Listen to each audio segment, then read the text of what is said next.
Good morning. I'm Lisa Marzilli with the WMNF News headlines. Florida education officials voted yesterday to approve a rule requiring students and employees to use the bathroom corresponding to their sex assigned at birth. WMNF's Chris Young reports the new rules apply to schools in the Florida college system. The Florida Board of Education approved the rule during a meeting in Naples. The rule requires colleges to update policies and procedures pertaining to the use of restrooms and changing facilities by males or females based on biological sex at birth. It implements one of many anti-LGBTQ bills that Governor Ron DeSantis signed this year. State Board of Education Chair Ben Gibson said they had no choice but to approve it. The State Board is required required by law to pass this rule and to provide for the requirements. During public comment, most spoke against the rule. Max Fenning is the executive director of the LGBTQ advocacy group PRISM. Trans people are not a threat, but are consistently the most threatened in our schools. Transgender people have already been using the bathroom that aligns with their gender identity for years without incident. But there have been many documented instances of trans people who have been forced to use the bathroom that aligns with their sex assigned at birth and been mocked, harassed, and even beaten. Colleges are also required to establish disciplinary policies for personnel who violate the law. Second documented offenses would result in employees being terminated. For WMNF News, I'm Chris Young.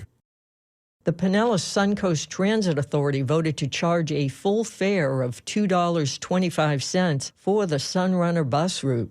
WMNF's Josh Holton reports that their board met yesterday to hear from residents and consider whether to charge for a bus line that has offered free rides to everyone for nearly a year.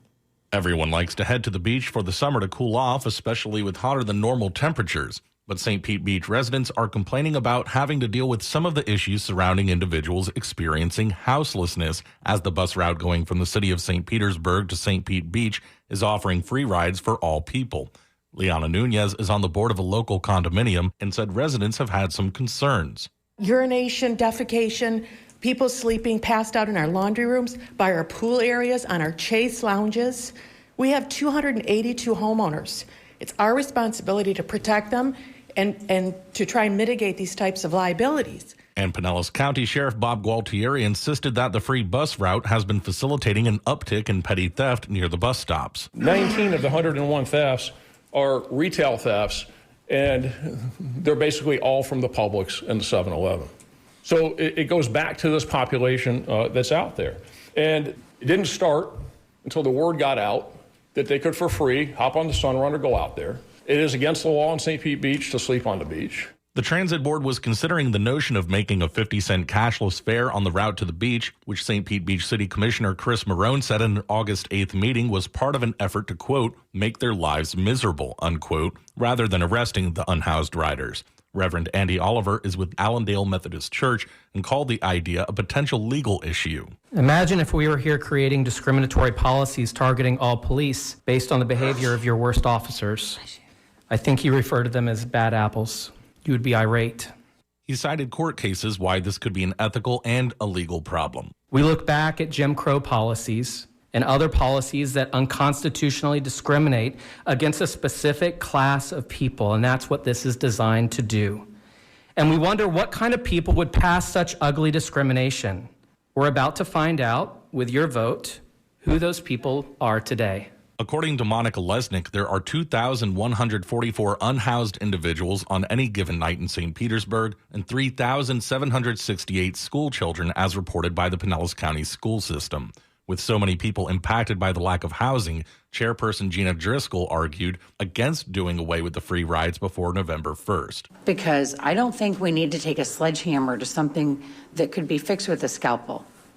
And if we really are concerned about the homeless, about those who are struggling with mental illness, and those who just simply have bad intentions, that is where we need to be focusing our energy and our resources. The The board voted on an amended motion by Renee Flowers to charge a full fare instead of the 50-cent option. Rides will now cost $2.25 as of October 1st and will plan to bring stakeholders from the city administrator and sheriff's office to search for solutions to addressing houselessness at the next transit board meeting. Gina Driscoll and Vince Cox were the only dissenting votes, with Commissioner Jamie Robinson absent. For WMNF News, I'm Josh Holton in Tampa.